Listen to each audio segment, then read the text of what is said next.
Salut à toi, moi c'est Lukman Koulibaly. Ici, je te parle de développement personnel, de business et de gestion des finances. Alors, si ce sont des thématiques qui t'intéressent, n'hésite pas à t'abonner, à partager et activer la cloche de notification. Aujourd'hui, je vais te parler du travail. Donc, reste jusqu'à la fin de cette vidéo pour connaître les formes du travail et je t'expliquerai aussi comment échapper au piège du développement personnel. Mais avant d'en arriver là, laisse-moi te conter une petite histoire personnelle. Durant l'année universitaire 2018-2019, je traversais une période vraiment compliquée. La période était compliquée non pas physiquement, mais plutôt psychologiquement et aussi financièrement. Et ces difficultés me poussaient à me poser certaines formes de questions auxquelles je n'avais absolument aucune réponse. Par exemple, je me posais souvent la question de savoir pourquoi est-ce que nous partons à l'école pour apprendre, mais jamais, au grand jamais, l'école ne nous a appris comment apprendre. C'est-à-dire qu'on n'a jamais eu des cours qui nous apprenaient des techniques de mémorisation, des techniques d'apprentissage qui nous permettraient de retenir le maximum de choses le plus longtemps possible. Une autre question que je me posais, c'est que on partait à l'école pour pouvoir avoir un travail bien rémunéré après. Mais en aucun moment, l'école ne nous expliquait comment gérer de l'argent, comment gagner de l'argent, comment investir de l'argent. Il y a ces formes de questions qui me trottaient beaucoup à l'esprit. Tout au fond de moi, je sentais que quelque chose n'allait pas parce qu'il y avait un déphasage complet entre ce que j'apprenais à l'université, c'est-à-dire les sciences du langage et de la communication, et ce que je souhaitais réellement devenir, souhaitais réellement faire et surtout souhaitais réellement avoir. Parce que je me disais qu'avec ce que j'apprenais en communication et en sciences du langage, est-ce que je pourrais réellement aller là où je voulais aller? Et il faut dire également que les cours n'étaient pas aussi pratiques que ça. Les cours étaient très théoriques. Par la grâce et la miséricorde de Dieu, un jour j'ai été approché par mon petit frère Isaac, qui, tout émoustillé, me parlait d'un livre qu'il venait de lire et qui était vraiment exceptionnel d'après lui. Il disait que c'est un livre qui remettait en cause le système en place, c'est un livre qui parlait beaucoup de la gestion financière, c'est un livre qui vraiment ouvrait les yeux. Dis d'accord, prête-moi ton livre en question, je vais le lire et ensuite je vais te rendre. Il m'a fait savoir que non, en fait, le livre était numérique, donc il m'a envoyé un exemplaire. C'est ainsi que j'ai eu pour la première fois un exemplaire du livre Père riche, Père pauvre de Robert Kiyosaki et que j'ai lu. Et je remercie Dieu parce que la lecture de ce livre a été pour moi l'élément déclencheur. C'est comme si j'avalais une pilule rouge.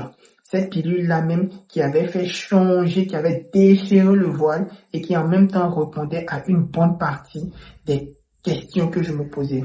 Et il faut dire également que c'est à travers ce livre que j'ai commencé le début de mon voyage d'apprentissage ou de réapprentissage jusqu'à ce que je puisse rencontrer en un bon jour mon mentor. Après avoir lu le livre Père riche, Père pauvre de Robert Kiyosaki, je me suis renseigné sur l'auteur et j'ai commencé à lire le reste de ses livres. De fil en aiguille, je suis passé à d'autres livres de célèbres auteurs, à d'autres best-sellers. Et à la lecture de chaque livre, je me sentais plus intelligent, je me sentais plus instruit.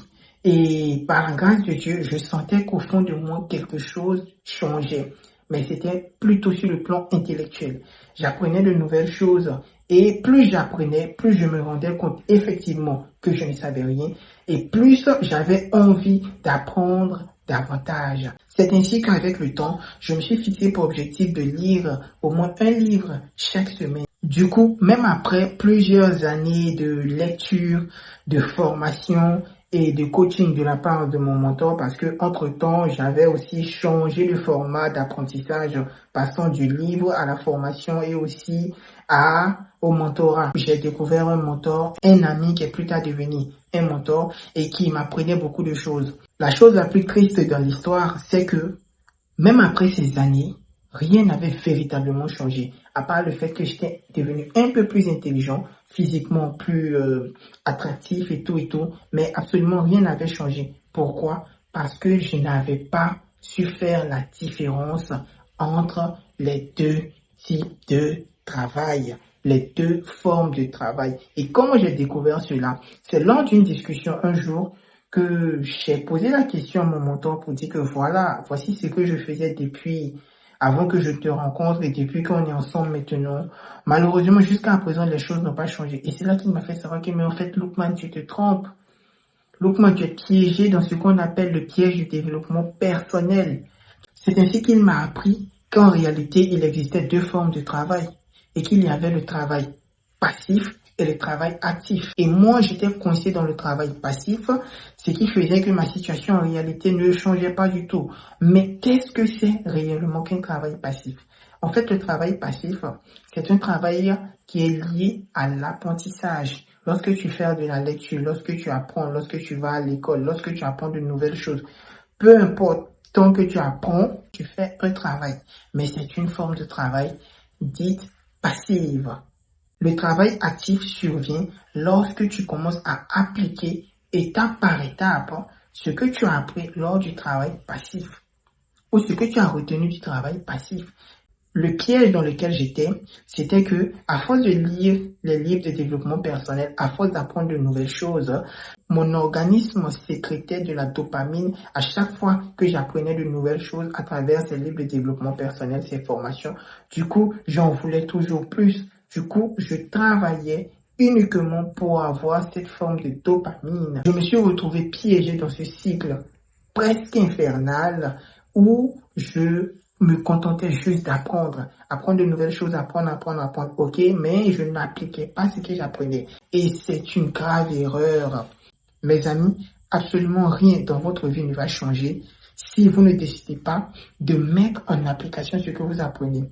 Aucune forme de connaissance que vous apprenez, que ce soit ici ou ailleurs, que ce soit sur cette chaîne ou ailleurs, ne vous sera utile tant que vous n'allez pas mettre en application ce que vous apprenez.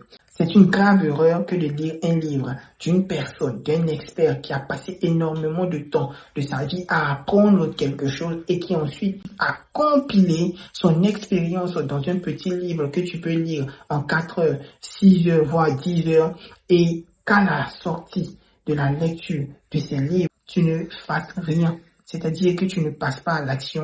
Et c'est dans cette erreur que j'étais.